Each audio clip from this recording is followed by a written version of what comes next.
c'est allumé? Oui. Ça marche. Bon, bonjour, bonsoir à toutes et à tous. On vous remercie d'être venus ce soir, malgré le temps terrible qu'on a ce soir. Et on est heureux de recevoir Marc Audebert, sociologue. Absolument. Qui nous a proposé l'an dernier, lorsque sa femme Martha, qui était venue nous faire une conférence sur les couples mixtes, et il a bien voulu venir cette année pour parler du bizutage, qui est le sujet de ta thèse. Absolument, oui. Donc je te passe la parole. Merci beaucoup. Merci Véronique, merci Michel et Michel pour votre invitation. C'est un réel plaisir d'être parmi vous ce soir. Le bizutage, une énigme sociologique. Alors pourquoi une énigme? En 3 points. C'est parce que c'est interdit, la loi de 1998, réitérée par la loi de 2006. Ça fait du mal aux gens, dans le système notamment scolaire de l'enseignement supérieur. Et c'est accepté majoritairement, et c'est reproduit. Donc il y a 4 raisons. Et donc c'est une énigme, parce que finalement, si c'est interdit, que c'est préjudiciable et que les gens le perpétuent quand même, pourquoi? Donc c'est l'objet de ma recherche de thèse, ce sera l'objet aussi d'un livre à paraître, alors j'ose plus annoncer l'année, on va dire 2027, on va être optimiste, voilà, parce que c'est un énorme travail, et il faut que je le réduise, et le problème c'est que le temps me manque. Voilà, alors voilà, donc moi je suis sociologue, j'ai un doctorat à l'université Paris 4 Sorbonne, je suis Saint-Michélois depuis 19 ans maintenant, 19 ans cette année, depuis mon mariage en 2007, donc ça fait 19 ans que nous habitons avec mon épouse et mes 2 enfants maintenant à Saint-Michel-sur-Orge. Voilà, donc c'est un plaisir de pouvoir vous présenter ce phénomène énigmatique qui questionne et qui est malheureusement au cœur de l'actualité, comme ça a été rappelé très récemment. Vous avez peut-être entendu parler de ce procès qui a été relayé sur RMC, sur BFM TV, où j'ai été interviewé par une journaliste de BFM TV qui me cite en tant que spécialiste de l'analyse du bizutage. Alors, j'en tire aucune gloire, bien au contraire, j'aimerais tellement que le phénomène cesse. Alors, c'est pas la question, c'est finalement, est-ce que j'ai été bizuté? La réponse est non. Après, la difficulté d'une analyse, c'est l'objectivité. Parce que quand je vais vous diffuser tout à l'heure un petit extrait où j'apparais 2 fois sur l'analyse, on aura quelques instants, ça va être 5 minutes, même pas, pour pas utiliser tout votre temps sur la vidéo. Mais vous allez voir finalement que c'est un phénomène qui se répète, quels que soient les établissements, quelles que soient les années, qui peut être polymorphe, qui a plusieurs formes, et qui finalement existe. Alors là, je parle du cas français que je connais bien, mais ça existe, c'est un phénomène planétaire en fait. Du moment qu'il y a une possibilité d'asseoir une forme de pouvoir collectif sur les autres, certains s'en emparent, même si c'est interdit. Et c'est ça finalement, moi je voulais faire mon travail sur l'identité collective, comment les gens deviennent finalement, se reconnaissent les uns les autres dans leur identité collective. J'ai interviewé une promotion dont je vais taire le nom, mais d'Énarque, où là l'appartenance collective elle est extrêmement forte et pourtant il n'y a pas de bizutage et c'est bien de l'élitisme. Donc bizutage ne veut pas dire élitisme et ça on y reviendra un peu plus tard. Alors, donc rassurez-vous, je ne vous garde pas jusqu'à 2h du matin, donc on n'abordera certainement pas tout. J'aborderai de façon, voilà un petit peu, là j'ai 34 pages de script, donc c'est vraiment, c'est la conclusion de ma thèse de doctorat. Donc j'ai remanié un certain nombre de choses. J'ai fait la présentation ce matin dans la structure. Donc une manifestation empirique du bizutage, qu'est-ce que le bizutage? Un rite d'initiation et de passage, comme dans les sociétés dites traditionnelles. Alors certaines formes de bizutage très historiquement pensées ont ces 3 phases, donc je reviendrai rapidement sur ces 3 phases. Le bizutage, un espace normé, normatif et transgressif. Des normes, c'est des règles. Normatif, c'est finalement une injonction à respecter ces règles. Et transgressif, parce que le bizutage transgresse la loi. Il est accepté, le bizutage. Alors pourquoi il est accepté? Il y a des raisons, il y a des procédés et il y a une participation. Parce que comment finalement faire participer des personnes à quelque chose qui est pourtant interdit et que 9 sur 10 participent? C'est quand même assez énigmatique, donc je reviendrai là-dessus.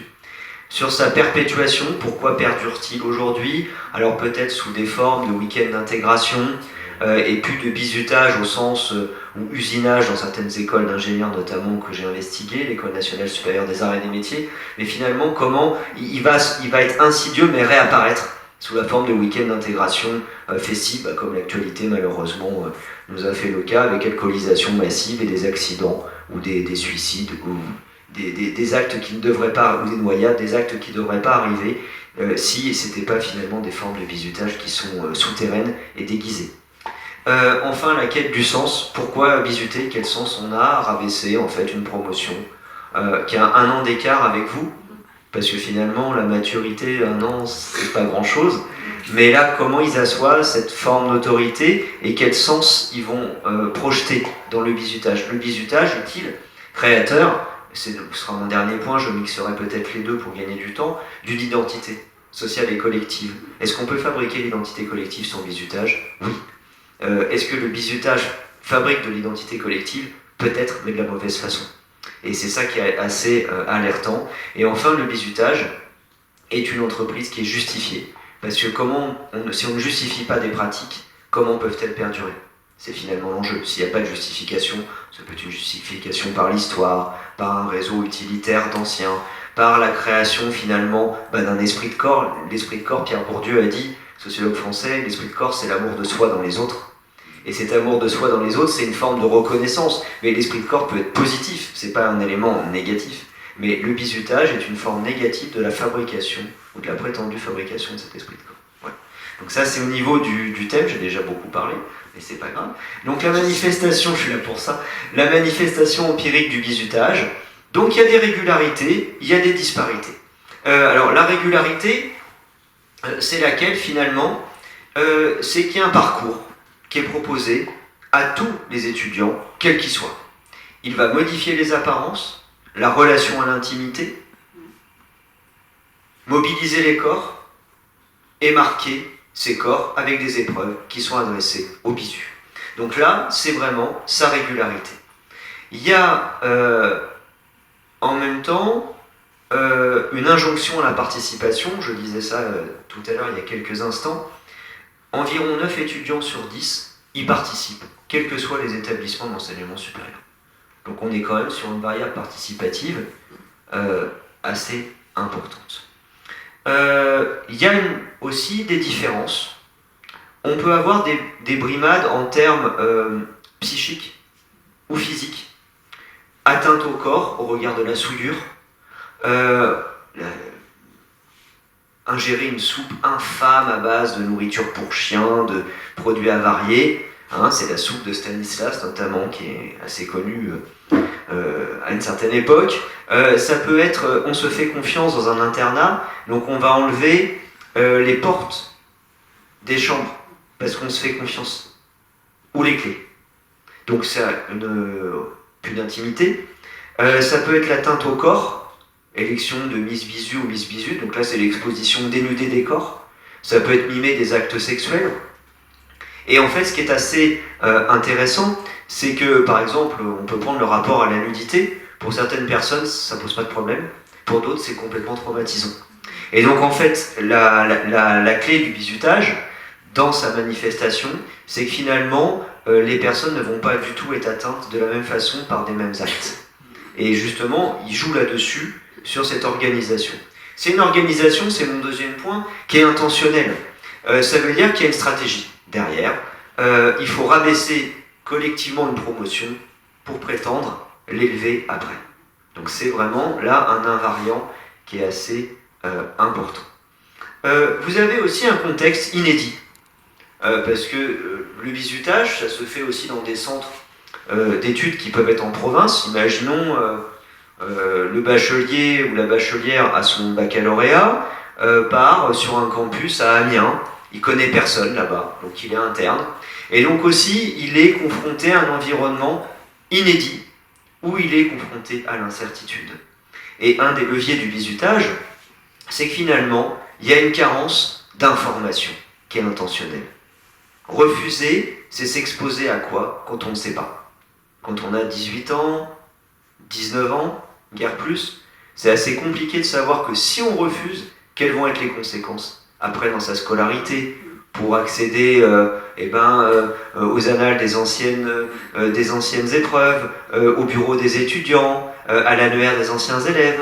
Et tout ça, l'étudiant, il ne peut pas le vérifier en fait. Donc il est quelque part, il ne peut pas faire un pari, sauf s'il est très joueur ou qu'il est vraiment une très forte personnalité, de ne pas participer. Ce qui explique finalement les 9 cas sur 10, hein, tout simplement parce que les étudiants et étudiantes ne peuvent pas vérifier. La minorité, justement, ceux qui n'acceptent pas, cette minorité contestataire, elle va faire l'objet d'une mise à l'écart volontaire, systématique. Donc avec l'incertitude, moi j'ai rencontré partie d'une promotion de dissidents, dit comme ça en fait, qui étaient contre le bizutage et qui m'ont très bien montré justement ce mécanisme où on a l'impression que c'est une maison qui tient debout tout seul en fait. Il y a des sanctions, punition collective, quelqu'un ne veut pas faire quelque chose, c'est pas lui qui est puni, c'est le reste de la promotion. Ça fait que la personne qui ne respecte pas, qui ne suit pas, alors qu'elle a raison de le faire, de vous à moi, et finalement elle va re-rentrer dans le rang parce que c'est les autres qui vont être punis à sa place. Et ça, c'est un mécanisme qui est très puissant dans l'acceptation. Il peut y avoir une forme de liberté apparente. Tu es libre de participer ou de ne pas participer finalement. Mais après, c'est tes camarades de promotion qui vont subir la punition à ta place. Alors que ferais-tu à cette place-là, à 18 ans, 19 ans? Compliqué de savoir ici. Il y a des conséquences donc, qui sont psychiques, une dévalorisation. Alors j'ai mis effectivement un propos un peu académique qui tend à être mécanique, systématique, organisée et cumulative. C'est exactement ça. Vous allez le voir tout à l'heure dans les brefs extraits de reportages que j'ai sélectionnés pour vous. Donc là, c'est pour la... Vous me dites si je vais trop vite, si c'est trop... J'ai un public qui est beaucoup plus attentif que le public... Alors, je suis enseignant aux sciences sociales, j'ai enseigné à l'université, vous êtes un public bien plus attentif que le public que j'ai d'habitude. Donc, merci, ça fait plaisir. Et c'était déjà le cas quand Martha était intervenue, c'est ce que je lui avais dit, comme quoi c'est encourageant. Alors, un rite d'initiation et de passage, pourquoi ? Parce que le bizutage, alors sous des formes, peut-être pas sur les week-ends d'intégration qui sont somme toute assez rapides, un week-end c'est trop court, pour mettre en place une phase de rite d'initiation comme on voit dans l'anthropologie, comme peut-être vous avez pu lire si vous êtes intéressé par ce domaine de recherche. Et vous allez bien voir que dans certains bizutages qui durent 3 mois, on retrouve ces phases. À l'École nationale supérieure des arts et des métiers, l'ENSAM, vous avez des phases comme ça. Donc la première phase, finalement, c'est la séparation avec la condition antérieure. On va rompre identitairement, géographiquement, comme je le disais tout à l'heure. On peut changer le prénom de l'individu par un surnom qu'on va lui affubler ou qu'il peut choisir. Donc en fait, on le sépare de son monde passé. Alors bien sûr, l'éloignement géographique est un super facteur pour aider cela. La deuxième phase, c'est la phase de marge. Donc là, en fait, on va tout faire en sorte pour déstabiliser les bisus. On va mettre en place des normes qui vont transgresser certaines pratiques. Le bizutage est interdit, mais on le fait quand même. On va imposer certaines normes aussi, dans une situation qui est nouvelle. Et on va surtout rabaisser. Alors ce rabaissement, finalement, pourquoi il est accepté ? Parce que c'est un rabaissement dans l'égalité. C'est-à-dire que tout le monde est rabaissé de la même façon. Quand on rabaisse quelqu'un, comme dans les phénomènes de harcèlement, c'est des personnes qui sont harcelées et rabaissées par d'autres. Mais là, on rabaisse tout le monde. Donc ça met en œuvre une valeur d'égalité dans un rabaissement systématique. Et si on rabaisse, comme dans les rites d'initiation et de passage, on les envoie dans la forêt, mais c'est ce qu'on peut voir aussi dans le reportage où je vais vous montrer des extraits, c'est effectivement un peu une imitation de ces rites d'initiation et de passage dans les sociétés traditionnelles. Et donc forcément, si on rabaisse, après, il faut réélever d'un point de vue symbolique. Et là, on va mobiliser une forme de symbolisme, et ce symbolisme avec un vécu collectif va faire que les bisus se sentent valorisés à l'issue de ce rite. Comme dans les rites des sociétés traditionnelles, on devient un homme ou une femme, on passe 3 jours dans la forêt sans manger, on mange ce qu'on trouve, et après on a un autre statut. D'accord ? Et cette fabrication-là est très intéressante. Alors moi je sais que dans mon travail de recherche, c'était quelque chose qui était très très compliqué à prouver, mais j'ai lu beaucoup d'anthropologie parce que ça m'intéressait beaucoup, ça m'intéresse toujours. Et dans certains phénomènes de bizutage, on l'a vraiment ces trois phases. Pas dans les week-ends d'intégration aujourd'hui, où on n'a pas le temps, si vous voulez, de faire ça. Mais fondamentalement, on sépare, on rabaisse, et des fois on n'élève pas du tout, ou c'est pas forcément c'est moins marqué, si vous voulez, moins pensé. C'est plutôt, on a des pratiques qui vont déstabiliser, mais ça va pas être pensé comme dans certains bizutages qui sont vraiment, je dirais presque théorisés en fait. Hein. Voilà, avec des carnets pour savoir qu'est-ce qu'on doit faire, quand est-ce qu'on doit le faire, etc. etc. Donc ça c'est assez présent dans les formes de bizutage, je dirais, qui sont plutôt organisées ou très structurées. Et il y en a encore, malheureusement. Ici. Alors, vous avez, là j'ai beaucoup de choses, je feuillette, hein, mais le rite, il va jouer sur l'ambiguïté. L'ambiguïté, c'est quoi ? C'est par exemple des parodies de scènes de jugement collectif, où on juge tout le monde est coupable, et puis finalement, après, ils sont graciés. Ça peut être aussi monter sur une échelle, et l'ancien te dit, tu as les yeux bandés, saute dans le vide si tu as confiance en ton ancien. Voilà. Bon, en principe, il y a un matelas, bien évidemment, dans l'immense majorité des cas.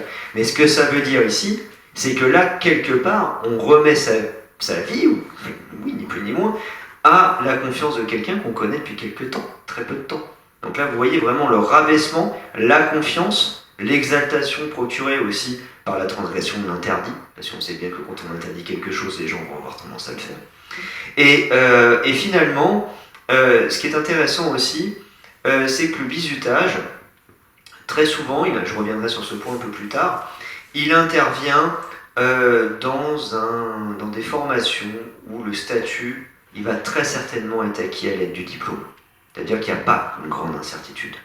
Dans les établissements sélectifs, quand il y a du bizutage, on sait que le plus dur, c'est d'y rentrer. Si on fait tout ce qu'il faut, qu'on a déjà été bien sélectionné, qu'on travaille bien, on devrait y arriver. Donc en fait, il n'y a pas une incertitude statutaire comme en première année de l'université, vous prenez le droit par exemple, un étudiant sur 4 carrettes, un sur 2 qui redouble, ça ne veut pas dire que tous n'y arrivent pas, mais là, ils sont dans l'incertitude de la réussite. Alors que là, dans ces établissements, il y a une forme de certitude aussi, et d'entre-soi. Et ça aussi, ça participe, si vous voulez, à l'accomplissement de cette forme de ritualité. Alors, on en vient à finalement, parce que c'est peut-être la chose la plus intéressante et la plus difficile. Pourquoi le bizutage existe-t-il ? Parce qu'il a un rôle. Pourquoi le code de la route existe-t-il ? Parce qu'il a un rôle. Mais c'est pas le rôle ou la fonction qui explique l'émergence d'un phénomène. Je reprends. Ça, c'est vraiment un point très important, parce qu'une explication, on va dire, fonctionnaliste en sociologie, va dire, il y a un rôle à un phénomène, il est utile, donc c'est pour ça qu'il existe. En fait, non. C'est pas ça qui le fait apparaître, c'est pas ça qui le fait émerger. Et en fait, dans ma thèse, dans mes travaux de recherche ultérieurs, j'ai pu m'intéresser à ce que j'appelle des conditions de possibilité. Je vous disais, il n'y a pas de bizutage à l'ENA, c'est hyper sélectif. Il y a un réseau très puissant. Quand on voit les photographies des promos, c'est des gouvernements successifs depuis des années. On est bien d'accord, on a voulu le supprimer, mais finalement, le supprimer, ce serait peut-être pour le remplacer par quelque chose du même ordre. Donc c'est pas mettre fin à une forme d'entre-soi. Et donc, moi, justement, je voulais m'intéresser à savoir comment on crée l'identité collective très forte avec un bizutage ou pas. Donc, de dire il y a une très forte identité, une reconnaissance de soi très importante dans les fonctionnaires, dans les grands corps, c'est assez impressionnant. Et bien là, il n'y a pas de bizutage. Alors, les énarques, ils n'ont pas tous le même âge aussi. C'est pas une promotion de gens qui ont exactement le même âge. Ils ont des trajectoires complètement différentes, aussi en termes d'âge. Donc voilà, en fait, c'est l'énigme. Pourquoi ça existe là, et pas à côté, alors qu'on pourrait penser que ça existe. Alors, quelques petites conditions là-dessus, ce sera bref. Moi, j'ai repéré, dans mes travaux, 6 conditions de possibilité. Donc pour moi, en fait, c'est un mélange qui fait que le phénomène, comme une formule, en fait, où le phénomène apparaît ou pas. Mais bon, c'est pas des mathématiques ou de la physique ou de la chimie, mais ce qui est intéressant, c'est que finalement, il y a une sélection et l'existence d'un réseau à finalité utilitaire. Vous allez me dire, mais tout est sélectif dans l'enseignement supérieur, on voit Parcoursup. Si vous avez des enfants, des petits-enfants qui sont dedans, tout est sélectif, on le sait bien. mais un réseau à finalité utilitaire qui est clairement identifiable. Une acquisition statutaire certaine, c'est la deuxième condition. On a quasiment la certitude d'acquérir ce statut en rentrant dans cette grande école. En principe, tout devrait aller bien. Un recrutement géographique étendu des étudiants et étudiantes. Ils viennent de loin, donc ils sont plus aussi malléables, plus aptes à se plonger dans une sociabilité immersive avec finalement leurs camarades, éloignés de leurs parents. Ils n'osent pas tellement en parler, je reviendrai sur la question du secret lié aux pratiques de bizutage. Il y a également, en quatrième caractéristique, une dimension technique ou professionnelle à la finalité de la formation. Ça joue beaucoup. Donc technique ou professionnel, l'ENA, non. C'est pas technique ou professionnel. Quand on prend les grandes écoles d'ingénieurs ou les écoles de commerce, il y a une dimension professionnelle, on sait ce qu'on va faire. Il n'y a pas une grande surprise. Il y a aussi une représentation, la cinquième condition, l'avant-dernière, une représentation sociale, finalement, de l'élitisme. Et alors, une représentation sociale, c'est un mode de pensée. Ça ne veut pas dire que tous les établissements élitistes bizutent. Il y en a beaucoup qui croient qu'ils le sont et ils bizutent en estimant qu'en bizutant, ça participe d'une forme d'élitisme. Et donc là, c'est plutôt une croyance dans une caractéristique. Et enfin, peut-être une condition la plus importante et la plus difficile à saisir, c'est l'existence d'un système symbolique typique. Donc quand je prenais l'École nationale supérieure des arts et des métiers, les 4 arts, c'est le langage, c'est l'argot, c'est la tenue, c'est les codes, c'est les annuaires des anciens, etc., etc. C'est être recruté chez Peugeot, notamment. Essentiellement, pas que, mais beaucoup. Donc c'est vraiment quelque chose qui va être puisé dans une forme historique. Et l'existence d'un système symbolique typique, ça rejoint mon point précédent sur le bizutage, un rite d'initiation et de passage. Et là, quand on a tout ça, c'est là où le bizutage est le plus puissant et se reproduit, même s'il est interdit. Voilà. Donc c'est quelques conditions, si vous voulez. Alors, ça prétend pas à l'exhaustivité, c'est des travaux de recherche qui sont en cours, mais ça permet d'expliquer comment il apparaît dans certaines situations et pourquoi il apparaît pas dans d'autres. Alors, ce que j'ai fait là, c'était le plus dangereux dans ma thèse. C'est quelques pages où là, je me suis dit, on y va. Mais c'est risqué parce que finalement, ça n'a pas été théorisé avant, en fait. Et moi, ce que j'aimerais, alors c'est pas prédire le bizutage, la sociologie, c'est pas de la prédiction, mais ça permet peut-être de mieux comprendre pourquoi certains phénomènes apparaissent à des endroits et pas à d'autres. Et c'est vraiment l'explication. Voilà. Ensuite, sur ce point-là, un espace normé, normatif et transgressif, le rapport aux normes. Alors, il y a des normes avec des modèles de conduite. Donc le bisu doit se comporter comme ça, le bizuteur doit se comporter comme ça. Il y a un système d'attente, et ce qui est très intéressant, c'est que finalement il y a un inversement des normes. C'est une entreprise finalement transgressive. Elle nie la loi. Elle et en fait les personnes qui refusent le bizutage sont considérées comme ceux qui ne sont pas dans ce qu'il faut faire. Donc il y a quand même un paradoxe normatif, une inversion des normes, finalement, parce que c'est eux qui ont raison en voulant se soustraire au bizutage. Mais dans le microcosme interne du groupe, finalement, c'est eux qui paraissent être des personnes qui transgressent l'ordre commun, l'ordre du groupe. Et ça, pour en arriver là, on a des mécanismes, malheureusement dans des épisodes de l'histoire qui sont tragiques et sombres, mais qui relèvent une éclipse, ce qu'on appelle une éclipse des convictions morales, où les personnes sont amenées à faire des choses qu'elles ne feraient pas en temps normal, mais qu'elles font dans un système groupal qui considère que c'est la norme. Et là, malheureusement, l'histoire regorge de ce phénomène d'acceptation. Donc il y a des procédés pour que la transgression elle devienne légitime, acceptable, reconnue. On va dire que les primates finalement n'ont pas... ça n'a jamais fait de mal à personne de se montrer dénudé ou de manger quelque chose d'avarié, on a mal au ventre. Voilà, donc il y a une minimisation de ces brimades. Il y a aussi une référence historique qui peut dire finalement on fait ce qu'on veut ici, on conteste le pouvoir de la direction, le pouvoir finalement des adultes, enfin des adultes plus âgés qu'eux parce que ce sont déjà des adultes. Et ça peut être aussi intéressant. Et puis transgresser l'interdit, entraîne aussi une forme d'exaltation collective. Et on peut le voir sur l'imitation routière, quand c'est passé de 90 à 80, c'était compliqué pour les gens de ralentir. Voilà, donc en fait, quand c'est interdit, les gens peuvent vouloir transgresser. Et puis il y a quelque chose aussi que là je dis, parce que c'est plutôt mon domaine de la psychologie sociale, mes travaux ont une résonance dans ce domaine, c'est que la perception du danger dépend de l'âge. Plus on est jeune, plus on se sent invincible. Et quand on est âgé, c'est pareil. La courbe des accidents, notamment de circulation, parce que les personnes se disent j'ai vécu jusque-là, donc c'est bon, je crains rien, j'y vais. Et la perception du risque diminue avec l'âge.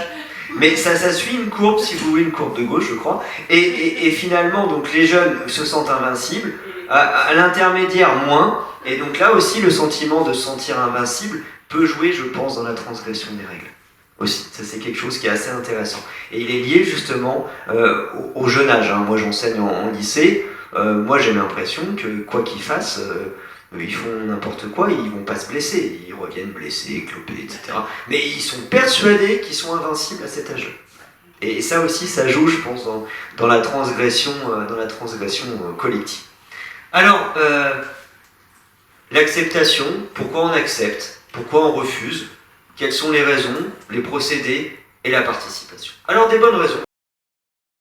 C'est quoi des bonnes raisons ? Finalement, la question est simple, c'était un petit peu ce que j'ai dit en introduction. Comment expliquer l'acceptation majoritaire du phénomène au regard des brimades qu'il comporte inévitablement ? Dit autrement, pourquoi les gens acceptent-ils quelque chose qui leur fait du mal et qu'ils l'acceptent majoritairement ? Ça pose quand même une sacrée question. Alors il y a des bonnes raisons, donc qu'est-ce que des bonnes raisons ? Finalement, c'est une forme de rationalité qui va faire en sorte que les individus vont se convaincre qu'ils font bien d'agir de la sorte. Il y a des raisons qui sont finalement centrées sur la finalité du bizutage. Oui, mais le bizutage ou le week-end d'intégration permet de mieux se connaître, de s'entraider, on est tous pareils, une valeur d'égalité dont je parlais tout à l'heure, et elle est souvent associée à la réussite sociale. Bizutage, réussite sociale, ou être mis à part d'eux. Et cette réussite sociale, ça peut être l'authenticité. Nous, on n'est pas comme ceux de la grande école à côté, on a une marque de fabrique. On est peut-être plus valorisé, on est meilleur, on réussit mieux dans certaines insertions professionnelles, etc. Et vous avez finalement une liberté individuelle, c'est une acceptation variable dépendante des procédés de la contextualité. Ça veut dire qu'on a une liberté individuelle qu'on laisse, c'est ce que je disais tout à l'heure, tu es libre de ne pas participer, mais si tu ne participes pas, tu vas être stigmatisé. Et donc en fait cette stigmatisation, avec l'écart de statut entre bisu et bizuteur, elle va participer d'un phénomène d'intimidation. Et l'intimidation, c'est finalement, ça entretient quoi ? La dépendance et une restriction d'information. Et ces deux éléments vont permettre donc la punition collective, sentiment de culpabilité chez l'individu qui se sent responsable et coupable, et finalement, comment résorber la situation ? Alors, c'est une situation que vous connaissez peut-être, ou un concept que vous connaissez peut-être, la dissonance cognitive de Festinger, la réduction de cette dissonance cognitive, l'inconfort psychique. On ne participe pas, les autres sont punis, je me sens pas du tout bien, donc qu'est-ce que je fais ? Soit je continue, c'est très compliqué, je suis isolé, ou alors finalement, je retourne à la voie de la conformité. Et comme ça, je résorbe le problème. Et donc ça permet justement la fabrication, ici, d'une forme d'idéologie, que le bizutage finalement est la seule voie possible, même si tu es libre de ne pas le suivre. Voilà, donc en fait, avec ce mécanisme-là, ça peut expliquer pourquoi beaucoup de personnes acceptent un phénomène finalement qui leur est préjudiciable. Alors, il y a peut-être une participation plurielle, alors peut-être que le terme est mal choisi, j'étais en train de me lire ça ce matin, mais je vais le laisser comme ça, je vais expliquer dessus. Finalement, on a 3 situations. On a l'acceptation inconditionnelle, ceux qui sont les pros. Bizutage, ceux qui vont reproduire. Alors c'est environ, on va dire, 10%. Ils sont très actifs dans la société des anciens, etc. Ils reproduisent. Ils sont convaincus. Après, il y a 10% de réfractaires, dans le meilleur des cas, ceux qui luttent. Alors au début, ils luttent seuls. Quand ils ne sont pas seuls, c'est plus facile. Moi, dans la promotion que j'ai rencontrée, dans le cadre de mes travaux de recherche, j'ai rencontré la promotion qui a amené la loi de 2006, en fait. Donc, et tout simplement parce qu'ils ont dénoncé jusqu'au bout ce bizutage. Et ça, c'était très intéressant. C'est complètement par hasard que je les ai rencontrés. Enfin bon, voilà. Je ne vais pas développer là-dessus. Si vous avez des questions, je vais répondre avec joie. Et finalement, donc là, les 10% de contre sont très soudés, mais quand ils sont seuls, pas de support. Mais après, quand ils sont plus dans l'école, ils vont pas militer contre le bizutage. C'est terminé. Alors que ceux qui étaient toujours dans les 10%, eux oui. Et on a 80% qui acceptent ce que j'appelle une acceptation tacite. Ils suivent. Elle consiste à quoi? À une remise de soi au collectif. On s'en remet aux autres. Ah, tu penses que si on fait ça, oui, il vaut peut-être le faire, ce serait peut-être rationnel. Ils arbitrent. Hein. Ça ne veut pas dire que les jeunes ne sont pas réfléchis, mais ça veut dire que dans leur situation, ils arbitrent. Et ils pensent que le meilleur choix, ou le moins défavorable, c'est celui-ci. Et bien sûr, parce qu'ils ont une dépendance informationnelle en vigueur, ça veut dire qu'ils ne savent pas les répercussions. Si on te dit, ton nom va être dans l'annuaire des anciens, mais en italique, ce qui est faux, hein. Enfin, il est en italique pour une autre raison, c'est si tu ne payes pas les cotisations, ou tu ne les renouvelles pas, ton adhésion. Mais eux, ils y croient, parce qu'ils ne peuvent pas le vérifier. Et donc, du coup, c'est se dire, je ne vais pas te trouver de travail après, alors que je suis loin de chez moi, j'ai tout investi, c'est vraiment ce que je veux faire. J'aurai pas accès aux anciens polycopiés, donc je vais mettre en péril ma scolarité, qu'est-ce que vont penser mes parents, etc., etc. Moi, qu'est-ce que je vais penser de moi? Et donc, finalement, ils suivent dans cette chose-là. Vous avez vraiment ce phénomène-là qui est plus ou moins fort, mais le jeune, il ne sait pas dans la situation, il n'a pas le pouvoir de vérifier. Voilà. Et c'est ça, le bizutage fonctionne en fait sur cette forme de manipulation. C'est ça qui est assez important à noter.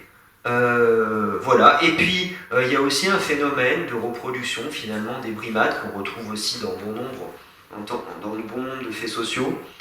C'est quand on passe finalement de bisu à bizuteur qui va accomplir finalement les modèles de conduite. Donc il va juste donner l'image qu'il est d'accord avec le groupe. Et donc finalement l'image d'homogénéité, plein d'études ont montré en psychologie sociale que si on fait des traits avec des segments ouverts de deux côtés, intérieur-extérieur, ils ont exactement la même longueur. Vous faites entrer quelqu'un on prend quelqu'un dans la rue, on lui dit de venir, il voit bien qu'ils font la même longueur. On n'a que des sujets complices, imaginons, on est tous complices, et on dit qu'ils n'ont pas la même longueur. Et si on est la majorité à le dire, au bout de quelques minutes, il va nous dire qu'effectivement, finalement, ils n'ont pas la même longueur, mais c'est bon. Et donc là, on a fait le bizutage, c'est ça. Voilà, tout simplement, dans son fonctionnement.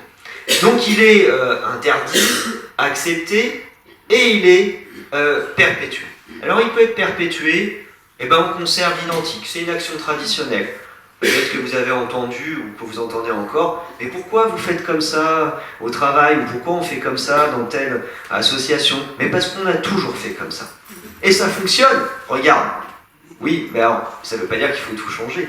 Mais finalement, dans le bizutage, si on croit qu'on fabrique une identité collective, à l'aide de cela, pourquoi l'arrêter? Il n'y a pas de raison, finalement. Donc on a une forme d'immobilisme, avec beaucoup de participation, donc on ne change pas et tout le monde participe. Donc ça se reproduit assez facilement à l'identique. Il y a aussi un secret. Alors vous avez peut-être vu aussi des films sur les sociétés secrètes américaines, il y en a plein, je n'ai plus les références en tête, mais le secret c'est l'initié finalement. Et le secret, on ne doit pas dire comment ça se déroule, ça veut dire que tu ne peux pas comprendre si tu n'es pas à l'intérieur de la situation, puisque tu ne l'avais pas vécu. Et donc ça participe aussi à une fermeture d'une croyance partagée, ce que j'appelle une fermeture idéale, où on ferme finalement les idées. on va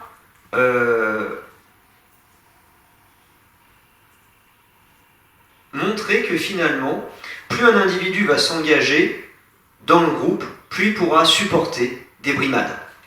Et donc en fait, vous voyez bien que le danger, comme on peut voir dans les établissements scolaires, sur des jeux dangereux qui prennent des proportions où il y a une logique de surenchère, apparaît aussi dans le bizutage. Et c'est ça, malheureusement, les événements tragiques dont nous fait part l'actualité. C'est finalement peut-être aller encore un peu plus loin pour montrer un engagement un peu plus fort. Et avec la dérive, parce que les week-ends d'intégration, ils n'ont pas lieu dans les... C'est des fois des sociétés d'événementiel qui les organisent. La direction peut être présente sur place pour une opération, on va dire, de communication, devrais-je dire, pour dire qu'il y a quelqu'un. Mais finalement, ils sont plutôt laissés à eux-mêmes avec les débordements qu'il peut y avoir. Donc une forme, finalement, peut-être de radicalisation de certaines pratiques, de certaines brimades, pour faire plus fort que l'année d'avant. Et c'est là où les événements tragiques surviennent, les accidents arrivent. Aux États-Unis, notamment, si j'avais étudié le cas américain, nord-américain, c'est beaucoup de l'alcoolisation massive, comme on voit dans les week-ends d'intégration en France. Mais là-bas, leur forme de bizutage est moins ritualisée, mais elle passe beaucoup plus par des phénomènes d'alcoolisation massive qu'entraînent une mauvaise perception des dangers et des accidents très graves. On peut aussi montrer qu'il y a une signification au bizutage. On construit du sens à une pratique qu'on réalise finalement. Alors pourquoi ? Notamment parce qu'on lui donne un sens pratique. Donc, on pourrait dire le bizutage est une référence historique à la vie étudiante de l'établissement. On a toujours fait comme ça, donc on va ici dire que c'est une marque de fabrique. On peut aussi donner une signification au bizutage où c'est une forme de parodie, je vous disais tout à l'heure, parodie de jugement collectif, où finalement les gens vont être graciés. C'est finalement une pratique du faux semblant. Mimer des actes sexuels, par exemple, on badigeonne un garçon en vert et une fille en jaune, ce qui va nous donner du... Non, c'est bleu et jaune. Bleu et jaune, ça va nous donner du vert. Oui. Voilà, et ça fait du vert. Oui, il y a d'autres moyens peut-être de faire de la peinture. Mais là, ça veut dire quoi ? Ça veut dire que finalement, on fait semblant, donc c'est la blague potache, mais qui a des répercussions différentes, comme je le disais en introduction, selon les personnes. On peut avoir aussi une signification de l'ordre des idées. En fait, on a 1 an d'écart, mais on est complètement différents parce que nous, on a réussi la première année et les autres, on n'est pas sûr. Alors qu'entre vous et moi, on est quasiment persuadés qu'ils vont y arriver. Mais c'est aussi une recherche, tout simplement, de quoi ? L'appropriation du pouvoir d'une génération. Et quand, étant étudiant, étant enseignant au lycée, avec mes élèves, vous confondez des 2007 et des 2008, qu'est-ce que vous n'avez pas fait ? Pour eux, ils s'identifient avec 1 an de génération. Très intéressant. Parce que finalement, 1 an, c'est quoi ? À leur âge, je leur dis, mais c'est rien. À leur peut-être, mais après, je fais, mais c'est rien du tout. Mais il y a une forme d'identification et de séparation. En fait, on essaye de se distinguer des autres, alors que finalement, ils sont fondamentalement pareils.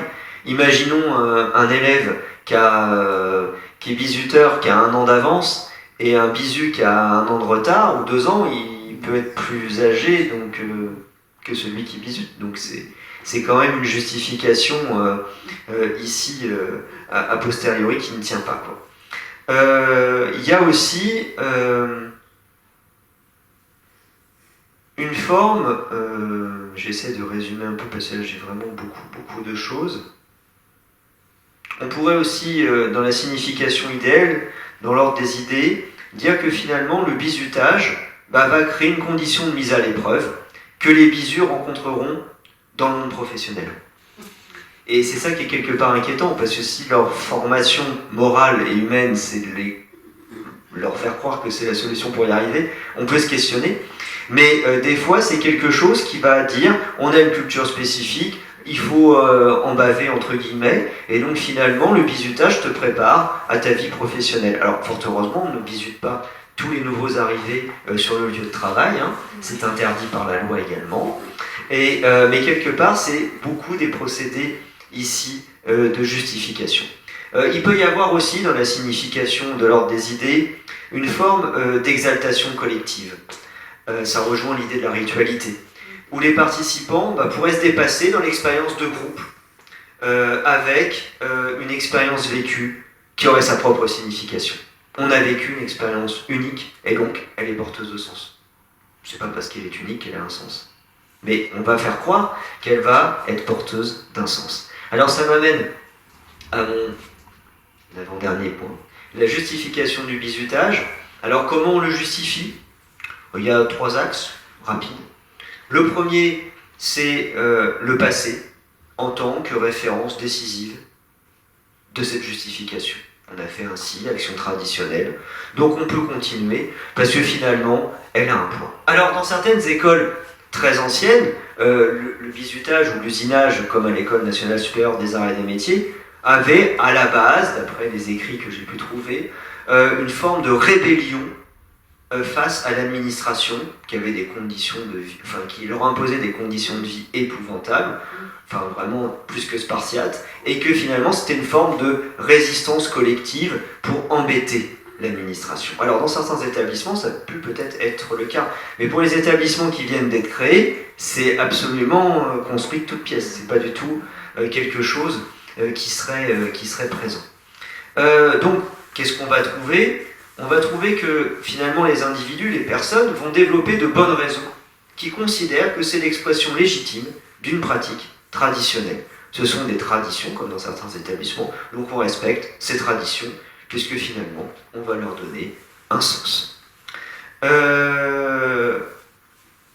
Bien sûr, ce sens, il va de pair avec la forme de ritualité que j'avais évoquée tout au début de ma présentation. Il y a également une justification fonctionnelle. Donc là, on quitte l'action traditionnelle, on est plutôt dans l'utilité. Un phénomène utile et profitable aux individus qui y prennent part. Ça peut être quelque chose qui est quand même assez montré. Pourquoi ? Parce qu'elle permet de créer un esprit de corps, ou elle permettrait de créer un esprit de corps. C'est plutôt ça. Mais les individus qui le soutiennent croient en l'effectivité de la création d'un esprit de solidarité par cette pratique. Mais c'est un phénomène de croyance. C'est pas un phénomène ici de connaissance. Et là, il y a cette mise à égalité aussi, on peut dire. On met à égalité tout le monde dans la difficulté pour élever tout le monde. Donc finalement, c'est là encore un argument finalement rhétorique et pratique pour montrer que ça peut être légitime à continuer. Enfin, il y a aussi, alors curieusement et paradoxalement, mais ça va dans la suite de mon propos, il y aurait aussi une dimension humaniste qui pourrait être attachée au bizutage, une forme de consécration sociale, d'entraide, de valorisation. Là encore, c'est un phénomène de croyance et aussi une participation tangible à l'élitisme. La séparation se fait finalement par le rabaissement collectif de ceux qui veulent bien s'y soumettre. Et donc là encore, c'est encore pour un phénomène de ritualité qu'on retrouve ici. Donc c'est un peu une construction, pour terminer cette partie, d'auto-certitude. Les personnes essaient de se convaincre que ce qu'ils ont fait, même si c'était préjudiciable, en valait la peine. Ça rejoint aussi le phénomène de dissonance cognitive que j'évoquais tout à l'heure. Et par rapport à cette certitude liée au bizutage, on le justifie, finalement, ce serait apparenté à une forme d'idéologie, où on va projeter la réalité de l'expérience bizutante dans une transformation collective. Le bizutage permettrait de transformer les individus dans un collectif soudé, unitaire et égalitaire. Alors l'idée, créer un collectif unitaire, solidaire et égalitaire, on est d'accord, mais pas de cette façon-là. Donc là, il y a une dimension idéologique dans le bizutage, finalement, qui est plus ou moins, alors pas forcément théorisée, mais qui est quand même assez présente. Alors comment elle est justement théorisée, cette idéologie ? Dans la croyance en une lutte commune. il faut qu'on soit meilleur que peut-être la grande école à côté.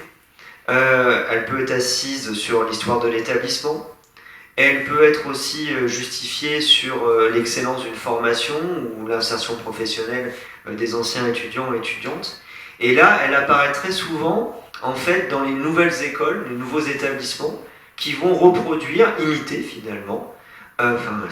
Oui, les établissements, je vais un peu vite, hein, c'est les étudiants, mais aussi les établissements ne sont pas étrangers à cela, hein, bien évidemment, qui vont finalement emprunter certaines pratiques, soit de week-end d'intégration, pour dire qu'ils affirment une spécificité des intérêts collectifs à défendre. Et là aussi, c'est une justification qui est assez puissante, notamment dans les écoles qui sont récemment créées, qui ne peuvent pas s'appuyer sur une histoire commune de lutte, de situation, de choses comme ça.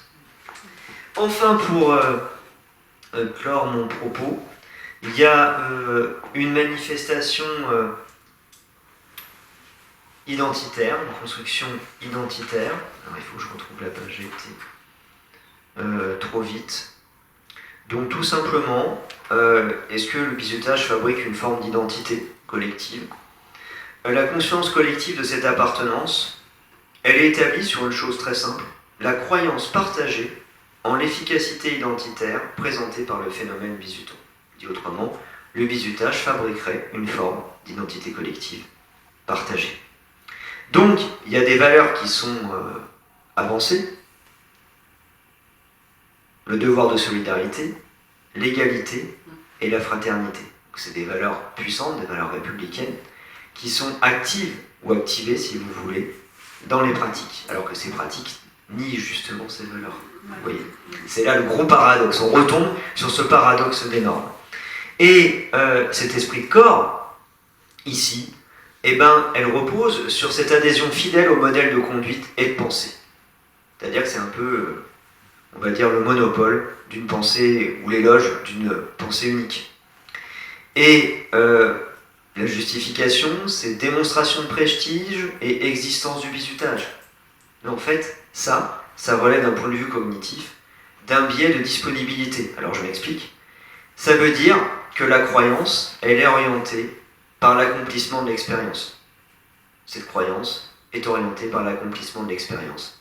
Ça veut dire que si tu ne participes pas à cette expérience et que tu n'y crois pas, tu ne verras pas l'esprit de corps. Donc c'est une justification un peu sous forme de boîte noire en fait, qui s'autosuffit à elle-même. Et enfin, cet esprit de corps peut être accentué par une appartenance plurifamiliale à l'établissement bizuton. Ça se retrouve aussi. Ça c'est important. Ça peut également être amplifié par des unions conjugales qui intègrent cet aspect dans la participation à la norme de l'homogamie sociale. Donc ça entraîne justement une reproduction aussi de pratiques traditionnelles. Enfin, pour terminer mon propos, avant que vous puissiez souffler un peu et de vous diffuser un petit extrait d'un reportage réalisé par une journaliste dont je citerai le nom parce qu'elle a fait un travail remarquable d'investigation.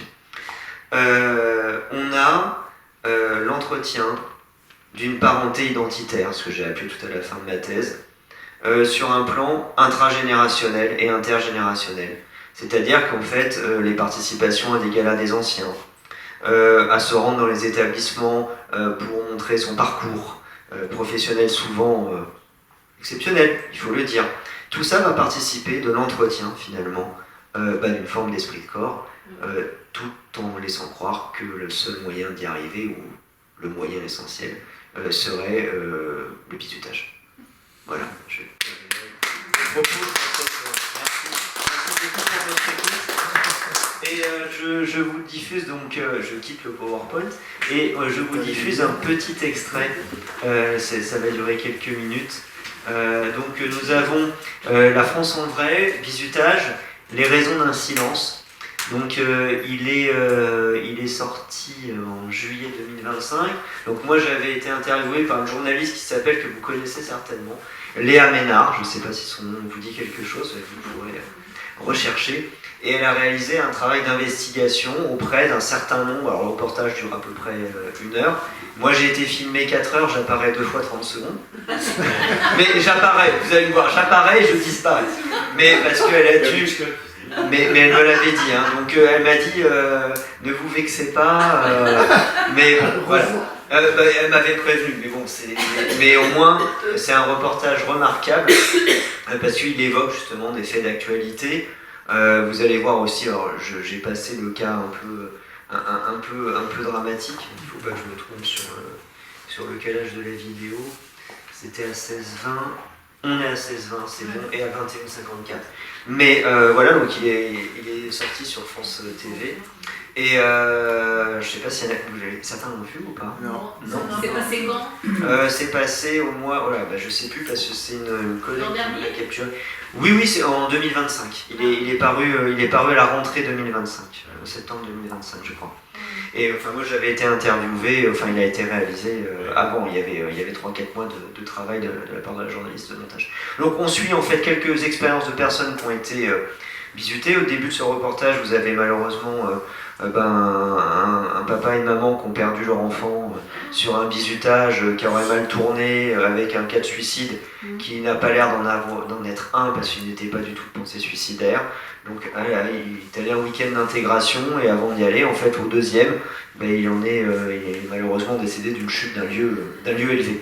Donc c'est le quotidien qu'on suit un petit peu au début de cette famille et de cet après, et de ces dénonciations juridiques. Donc bien sûr je ne suis pas rentré sur l'aspect pénal, mais il est répréhensible le bizutage, mais il est très peu condamné pour la loi du silence, pour la responsabilité des établissements du supérieur, parce que c'est interdit, donc dire que quelque chose existe dans un établissement qu'on dirige, c'est compliqué. Et finalement, il est aussi souterrain par ses pratiques, comme je disais, exposé à la nudité des corps. Certaines personnes, ça ne va pas leur poser de problème. Pour d'autres, ça peut être traumatique, et ils peuvent peut-être être tentés de se suicider. Pour d'autres, manger quelque chose qui est ignoble ou avoir du bizutage de forme psychologique peut faire en sorte que les personnes vont sombrer ou vont peut-être faire une bêtise. La résistance à l'alcool, le binge drinking, c'est l'alcoolisation massive. Les jeunes qui ne boivent pas, qui boivent un peu, ils sont complètement désinhibés. Je vous disais, la perception du risque qui est faible avec l'âge, on n'a pas conscience du danger. Donc tout ça peut jouer, ou là, un bizutage, comme vous allez voir dans ces deux cas-là, qui est beaucoup plus structuré, organisé, et en fait le bizutage est vraiment polymorphe, week-end d'intégration, bizutage très structuré comme j'évoquais dans certains cas grandes écoles d'ingénieurs, mais en fait les mécanismes restent les mêmes, et c'est ça que j'ai voulu montrer.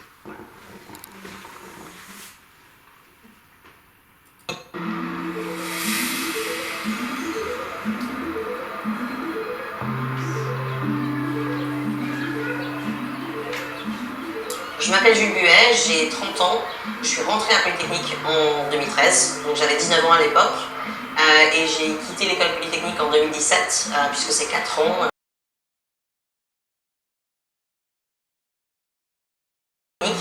J'ai commencé une transition récemment, puisque je suis née fille et donc je transitionne pour devenir un homme, mais c'est quelque chose qui n'était pas le sujet à l'école Polytechnique, donc j'ai eu une expérience comme si j'étais une jeune femme.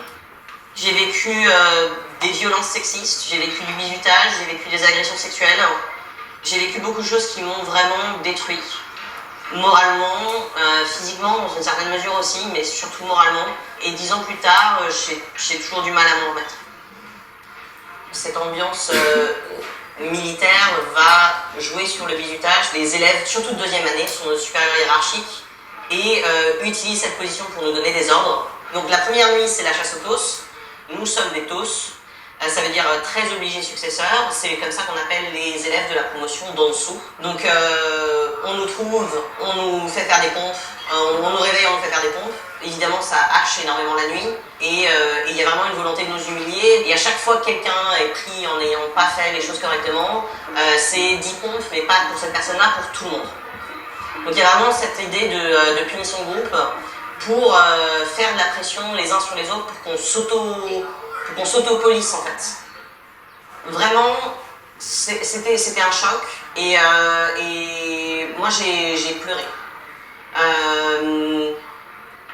Ouais, la nuit, tout seul dans mon sac de couchage, j'ai pleuré. Blessé, choqué, traumatisé, à chaque rentrée de nouveaux étudiants souffrent de leur bizutage.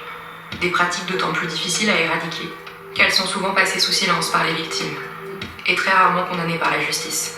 Ce qui est très compliqué dans le bizutage, en fait, c'est de prouver le délit du bizutage et que les personnes soient punies pour cette infraction-là précise à la loi. Et très souvent, elle est amalgamée à des pratiques qui peuvent être des pratiques tout simplement festives, qui vont déraper, entre guillemets, donc alcoolisation massive, accident, élection, jugement des corps, etc. Tout ça peut être passé pour quelque chose qui n'est pas du bizutage. Mais ce qui est difficile, c'est de montrer sa façon systématique, organisée et délibérée. Claire et François, les parents de Jocelyn, ont réclamé des réponses aux enquêteurs de police et à l'établissement. Malgré leur espoir d'enfin découvrir la vérité, ils sont désabusés par la tournure que prend l'enquête. Et ce qui est particulier, c'est que malgré tout, tous les élèves, le soir même ou dans la nuit même, sont partis en week-end d'intégration. Si bien que finalement, si le commissariat voulait faire des auditions immédiates, il n'y avait pas grand monde à interroger. Les 10 jours qu'on suivit le décès, on était plutôt dans la commémoration, mais on avait en tête qu'à un moment donné, on se pencherait sur le sujet de comprendre ce qui a pu se passer. Le dossier était entre les mains de l'officier de police judiciaire. On se disait peut-être un peu naïvement qu'un décès dans une résidence d'étudiants où les débordements sont connus, où les voisins se plaignent année après année des débordements, et notamment en période de rentrée, on n'imaginait pas qu'il y ait zéro investigation. On avait l'impression que tout avait été fait pour couvrir les faits, que s'il se passait rien, personne n'en parlerait, et qu'on ne voulait absolument pas que ça se termine comme ça de façon anonyme.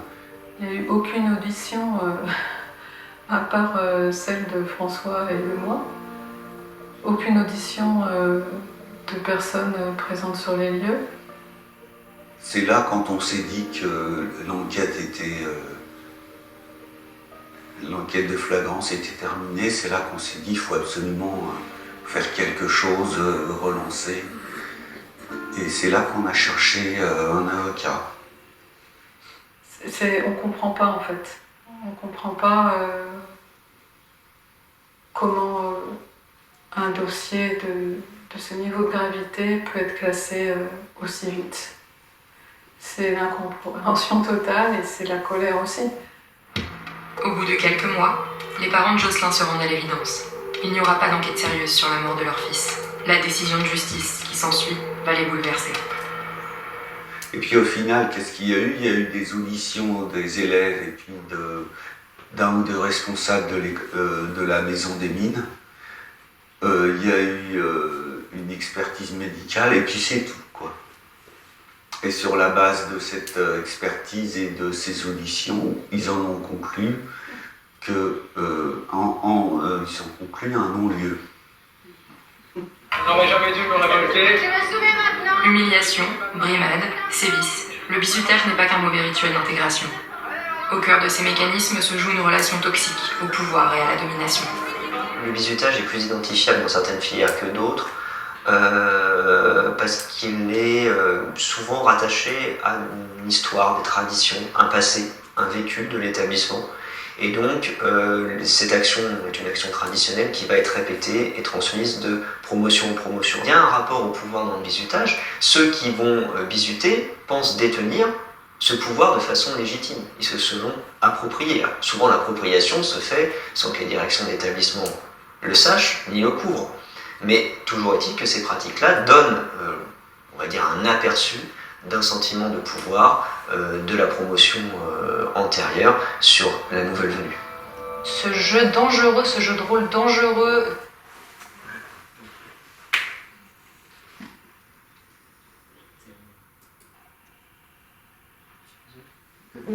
Oui, c'est juste un petit extrait, voilà. Donc, vous avez pu voir la dimension finalement que je n'avais pas montré beaucoup dans ma présentation. l'aspect juridique, l'aspect poursuite, qui est assez important, et l'aspect justification, qui est assez... qui est là, le reportage, il est sorti en 2025. Et le décès de la personne C'était il y a 2 ans, je crois, 2-3 ans. Et puis il y a encore des événements récemment, malheureusement, dans l'actualité. C'est un phénomène qui peut être sur plusieurs formes. On a bien vu,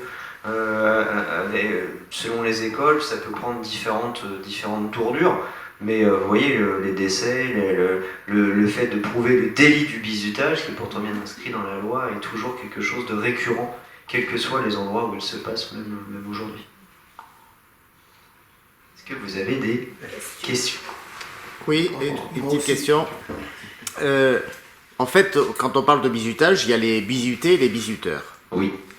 Est-ce qu'il y a une corrélation entre les gens qui ont eu des bizutages, des bizutés qui ont eu des bizutages très difficiles, est-ce qu'ils sont devenus bizuteurs l'année d'après? Alors, la question...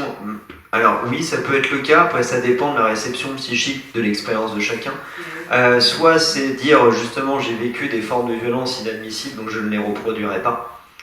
Ou bien je les reproduis parce que finalement je reproduis la brimade que j'ai vécue en s'étant approprié la forme de pouvoir. Donc tout dépend, et alors après avoir des proportions, des chiffres là-dessus ce serait difficile à avancer. Mais sur ce mécanisme on peut plaider légitimement qu'il y en a qui vont effectivement... reproduire pour... c'est comme les personnes victimes de violences qui deviennent également violents. Malheureusement, c'est pas la solution, mais c'est des fois la stratégie entre guillemets si on peut dire, la seule voie possible pour les personnes qui vont pas avoir cette action réflexive ou cette prise en charge. Tout à fait. Associée au silence. Parce que là, c'est des personnes qui sont sorties du silence.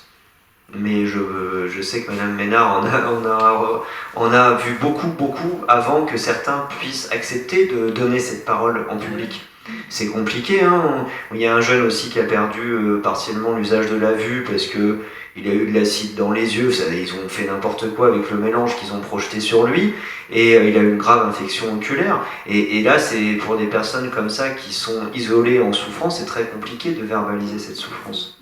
Donc oui, tout à fait. En fait, le grand danger du bizutage, c'est que faire souffrir, certains vont jamais reproduire cette souffrance, et d'autres vont se dire, finalement, puisque j'ai vécu ça et que je suis là, je peux la reproduire.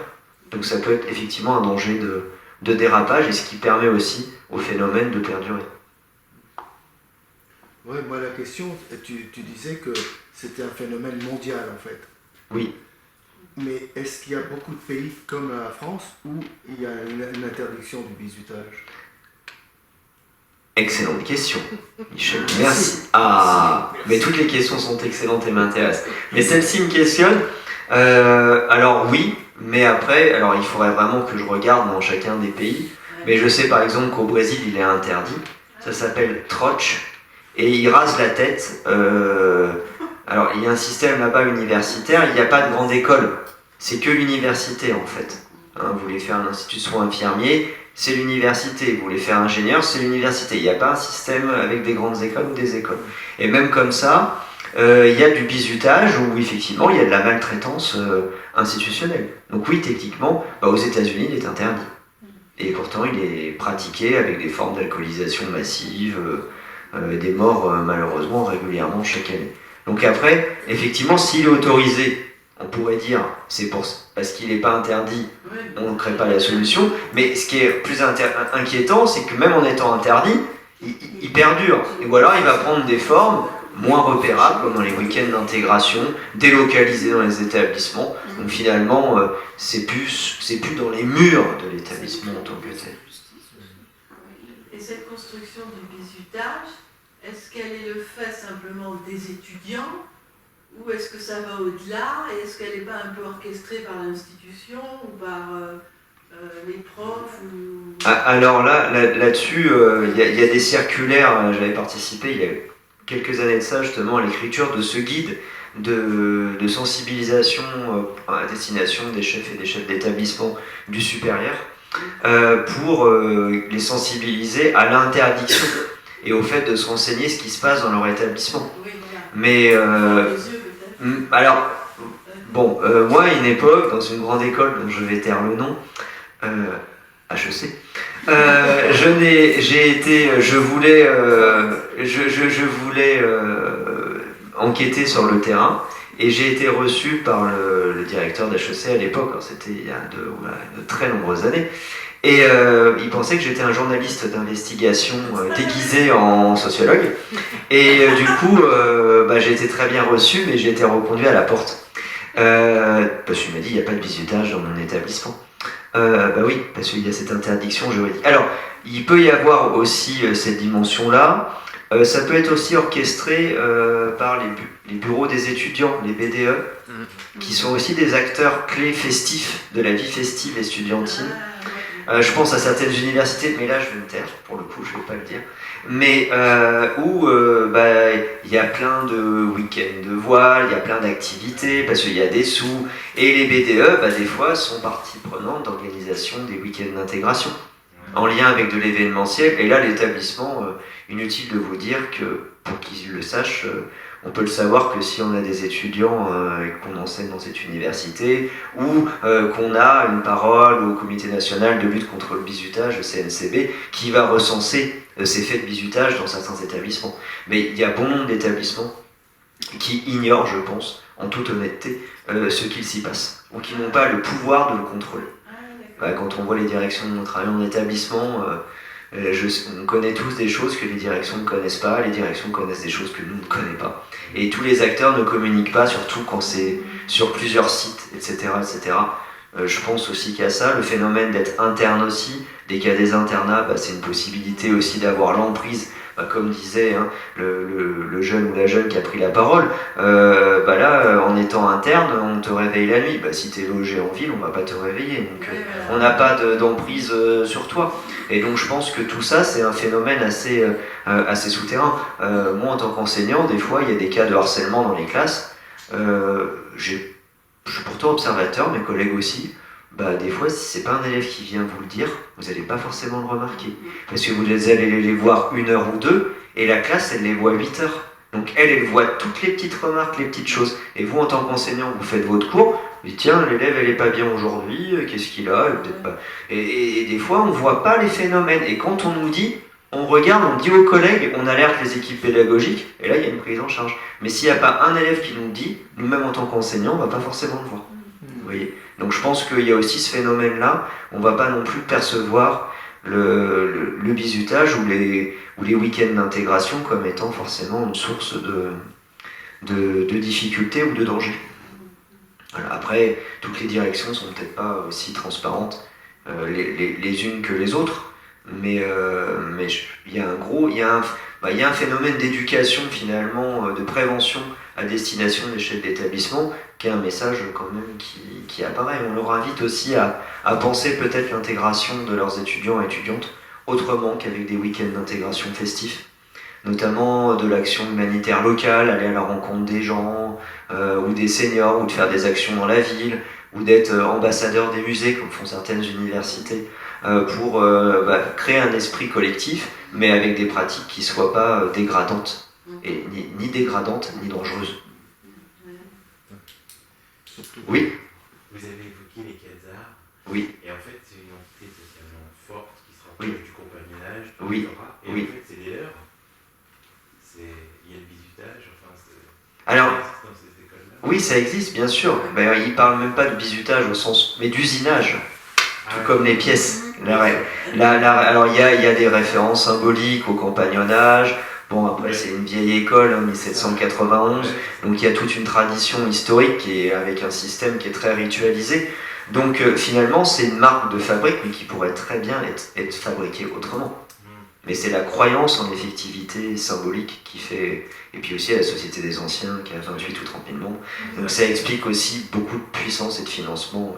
Bon, après, on peut imaginer des liens plus ou moins directs avec le pouvoir, ou des choses comme ça. Mais sans aller forcément jusque-là, c'est quelque chose quand même qui participe d'une forme d'identité revendiquée, très forte. Mais en même temps, qui pourrait très bien être fabriqué, parce que dans les promotions de personnes dissidentes, ils ont très très bien réussi. Et pourtant, ils ne sont pas dans l'annuaire des anciens élèves. Voilà. Mais seulement, ils n'ont pas le moyen de vérifier. Donc en fait, peut-être aussi en éducation pour les jeunes, pour les étudiants et étudiantes, leur dire finalement, attention, ça c'est des menaces que tu peux croire vraies, mais sont-elles vraies ?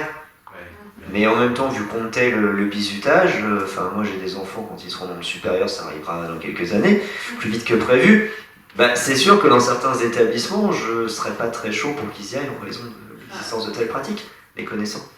À moins que c'est évolué, non ? À moins que c'est évolué. Mais quand on voit le signalement, je vous disais, le Comité national de lutte contre le bizutage, malheureusement, il y a des signalements qui tombent régulièrement chaque année. Alors des fois, ça disparaît peut-être à un endroit, mais ça va apparaître ou réapparaître à un autre. Donc c'est vraiment un phénomène, c'est un peu un serpent de mer, c'est un phénomène souterrain. Mais en fait, là, c'est médiatisé, on en parle un peu quand même, c'est médiatisé depuis combien de temps ? Alors c'est médiatisé, moi j'ai commencé ma thèse en 2006 et je l'ai soutenu en 2013. C'est médiatisé depuis les premiers procès vers 99-2000, oui. Oui, donc ça fait quand même 25 ans. Oui.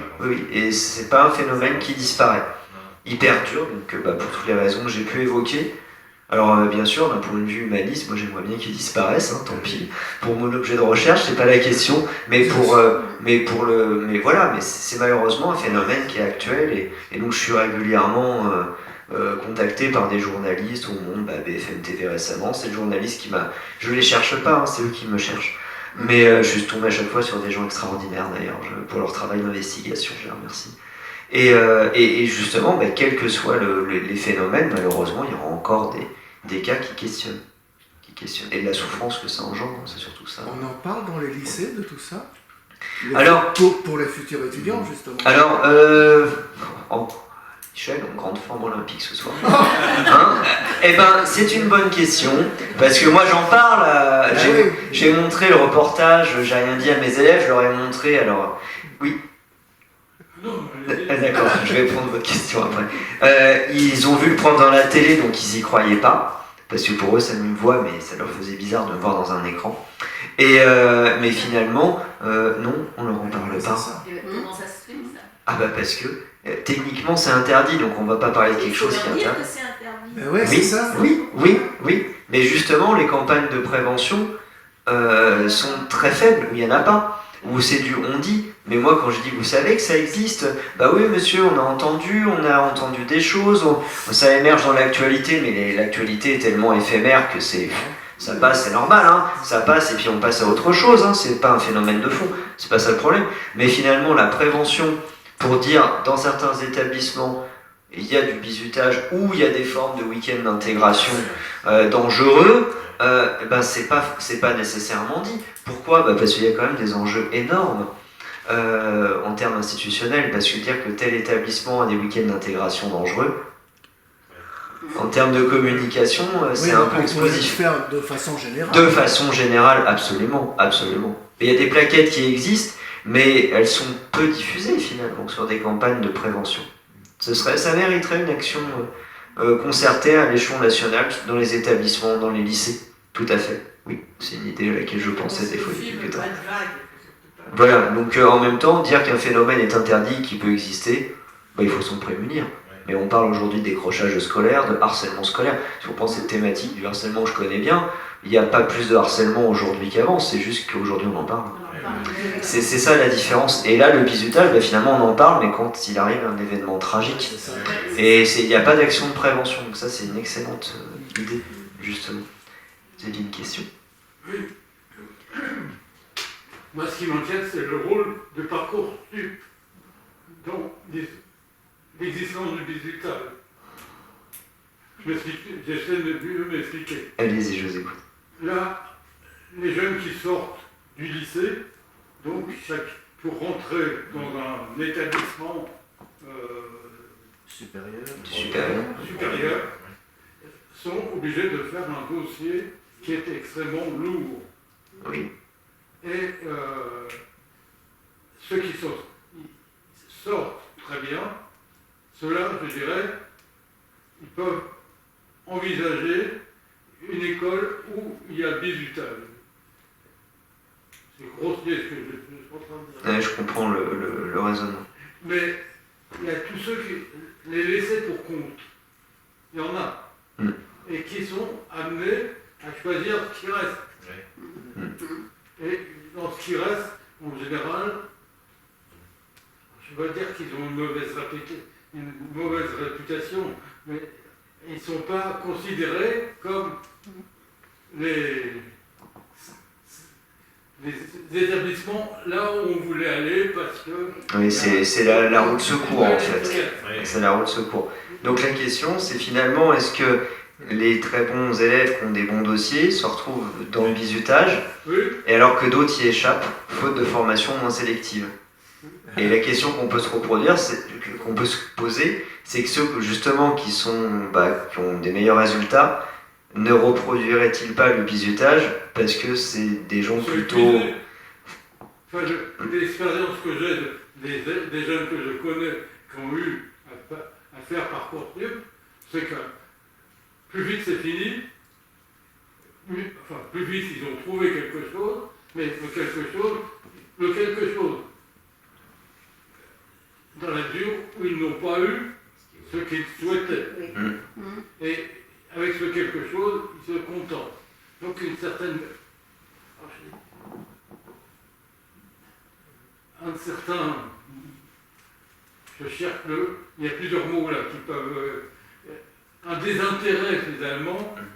On a eu notre truc, on a 3-4 ans devant nous d'études et on va se déployer. Moi j'appelle ça, pour moi le bizutage, c'est un peu un aspect folklorique. Donc, pour tout ce qui est le folklore qui existe dans une partie du monde des étudiants, ça ne m'intéresse. On n'est pas concerné. On n'est pas concerné, oui, c'est ça. Bah oui, alors ça peut être un frein aussi à des actions de prévention, d'information, parce que finalement, est-ce qu'on touchera tous les publics ou pas? Est-ce que leur préoccupation serait d'avoir quelque chose qu'ils veulent faire et pas qu'ils veulent... Oui, alors effectivement, la question peut se poser, mais je pense que pour autant, ce serait à destination de tous les publics, parce que quand on fait de la prévention, quand on ne sait pas, on voit bien sur le tabac, tout le monde sait que le tabac nuit à la santé, mais quand vous aviez des publicités... moi je me souviens quand j'étais enfant, j'avais une petite BD où le personnage, il fumait dans le livre pour enfants. Et donc là c'est quand même assez extraordinaire parce qu'aujourd'hui c'est interdit, mais on le signale aussi, et je pense qu'il faudrait le signaler pour tous les publics, même si certains vont peut-être pas se sentir concernés, en se disant bah moi ce que je veux c'est juste une poursuite d'études, avoir ce que je veux et pas... mais le bizutage peut exister aussi, alors c'est dans le domaine éducatif, hein. Mais vous avez déjà entendu parler de bizutage chez les pompiers notamment? Les pompiers de Paris, hein, à l'armée, dans le domaine des pompiers. Dès qu'il peut y avoir fermeture et sélection et identité collective à vouloir valoriser, on peut retrouver du phénomène de... Il y a un phénomène de reproduction aussi, alors, avec les parents qui ont connu ça et qui... Bien sûr, si c'est le passage obligé, c'est l'action traditionnelle. Une action traditionnelle, pour le sociologue Max Weber, elle est non rationnelle. Ça ne veut pas dire que l'action affective est irrationnelle. Je ne choisis pas d'aimer quelqu'un, c'est affectif, donc c'est pour lui irrationnel en fait. Mais là, l'action traditionnelle, elle est non rationnelle. On reproduit parce qu'on a toujours fait comme ça. Et si on s'en est sorti, mon fils ou ma fille, on s'en sortira aussi. Et puis, il n'y a pas de questionnement, de remise en cause de la pratique. Voilà. Il y a juste une... Ah, pardon. Oui, il y a... Alors la naissance, ça apparaît dès le Moyen-Âge, hein, ça apparaît, il y avait notamment on limait les dents des bisus. Avec une lime parce qu'ils avaient les dents trop longues, c'était trop ambitieux. Donc oui, ça apparaît sur la montagne Sainte-Geneviève au XIVe siècle, d'après les écrits historiques. Et donc, oui, ça apparaît dans les universités médiévales, déjà, sur ce phénomène historique, avec des pratiques... brutale comme ça, mais qui était vraiment le fait d'étudiants entre eux sans que la direction... je pense que les conditions de vie étaient brutales à l'époque, donc le bien-être aux études et dans le travail, on s'en occupait pas. Voilà. Mais ça apparaît effectivement historiquement dès le Moyen-Âge, il y a des sources documentées. Oui, tu as parlé tout à l'heure du harcèlement, que ça avait toujours existé, etc. Mais ce qui a changé par rapport à avant, quand c'est le problème des réseaux sociaux. Et qui ont amplifié les choses, puisque les gens qui avaient de l'harcèlement avant, ils avaient le harcèlement dans l'établissement, sur les lieux. Alors qu'avec les réseaux sociaux, ils l'ont même chez eux. Est-ce qu'on a le même phénomène qui intervient aussi en bizutage par les réseaux sociaux? Est-ce qu'il y a quelque chose qui a amplifié Alors, moins peut-être. Alors, peut-être sur le fait de se filmer et de vouloir faire le buzz en diffusant ce qu'on fait comme pratique là, ici ou là, si on fait la fête, etc. La médiatisation, oui. Après, la différence entre le harcèlement et le bizutage, c'est que le harcèlement, ça concerne un ou quelques individus par classe ou par groupe, alors que le bizutage concerne tout le monde. Oui, mais souvent, quand il y a des bizutages, il y a des gens qui sont bizutés plus sévèrement que d'autres. Notamment ceux qui ne veulent pas se plier aux règles du groupe. Après la question, oui, techniquement, vu qu'il y a des réseaux sociaux, ça peut se prolonger. Mais le but aussi, c'est de ne pas laisser de traces. Ah, d'accord. Et donc c'est vrai que les réseaux sociaux en laissent. Si on vous fait avaler n'importe quelle nourriture infâme et qu'on le filme pas ou qu'on le filme, mais si jamais c'est pas diffusé après, il y a que ceux qui ont participé qui savent, ça participe du secret. Mais voilà, effectivement, parce que c'est quand même des pratiques qu'il faut mieux taire. Mais c'est intéressant cette réflexion sur effet du numérique. Et de toute façon, un phénomène transgressif va s'adapter ou va être adapté selon les moyens du bord, je dirais. Bien sûr. Bien sûr. Donc vous avez travaillé exclusivement sur le domaine des écoles supérieures? Oui, voilà, c'est dans l'enseignement supérieur français. Voilà. Oui, on peut le retrouver dans d'autres corps professionnels, on peut le trouver effectivement ailleurs aussi. Moi, je me suis focalisé sur le phénomène scolaire de l'enseignement supérieur. Et c'est lui qui travaille le secret, qu'est-ce qu'il est en cours? En fait, techniquement, il n'encourt pas grand-chose. Oui. Mais en fait, ceux qui vont trahir le secret, c'est ceux qui vont, comme l'histoire des portes dont je vous dis, là, c'est des promotions. Dans certaines promotions, 2 ans après, c'était les serrures, on prend les clés. D'autres, ils avaient dégondé les portes, ils les avaient mis dans un tas. Et donc, vous voyez, l'histoire de l'escabeau, de l'échelle, tout ça, c'est des témoignages de personnes, en fait, qui ont vécu ça. Donc, il y a quand même un secret qui est entretenu là-dessus, parce que les personnes aussi sont face à l'opposition à l'égard des autres. C'est pas évident de s'opposer quand on a 19 ans, qu'on est loin. Il faut une très forte personnalité pour le faire. Et puis quand on est seul, comme disait ce jeune, enfin bon, maintenant c'est un adulte, puisque un adulte sans aucun problème, mais en tant que jeune adulte, il dit, moi, tu sais, quand j'étais tout seul face à ça, j'ai pas trop peur des gens, etc. Mais j'avais peur. Et quand je me suis retrouvé qu'il y en a un deuxième, un troisième, un quatrième dans la promotion, on était 4 contre tous, mais on n'était pas tout seul. Mais quand tu es tout seul ou le premier, ou que tu crois que tu es seul, le phénomène fait que en fait, c'est très compliqué d'en parler, hein, comme dans tous les phénomènes de violence. On le voit bien où les gens prennent des fois la parole. Pour vous dire, j'allais faire un entretien, je vous le livre, je voulais faire ma thèse sur la construction de l'identité sociale et collective. Voilà, c'était mon idée. Et par un contact familial, elle m'a dit, la personne, mais attends, j'ai le fils de ma collègue, lui il a fait l'école nationale des arts et des métiers, il veut bien te donner un entretien. Je vais chez lui, 3h30 d'entretien. Il avait une cigarette roulée, il n'a pas fini de la fumer en 3h30. Ah, je me suis dit, je suis tombé sur quelque chose là. Et donc j'ai remonté la promo, parce qu'ils s'obligent les uns les autres, vous voyez la solidarité, hein, même dans ceux qui sont contre, ça se construit différemment. Et c'est comme ça que j'ai choisi de faire ma thèse sur le bizutage. Donc le bizutage, une énigme sociologique. C'est parti d'une rencontre, d'un entretien que j'ai fait, tout premier entretien, et je ne savais pas du tout que j'allais tomber là-dessus. Et ça a été une rencontre qui m'a permis justement d'alimenter tout ce travail, de me rendre compte qu'il y avait énormément de choses, et que ça reste toujours finalement, même si j'apportais des pistes, une énigme sociologique. Voilà, et qu'il est bon d'interroger. Mais c'est vrai que l'aspect prévention m'interpelle beaucoup. J'aurais des petites idées à soumettre à des personnes qui pourront peut-être promouvoir cette idée, faire quelque chose, parce que le but c'est d'alerter et de prévenir. Hein.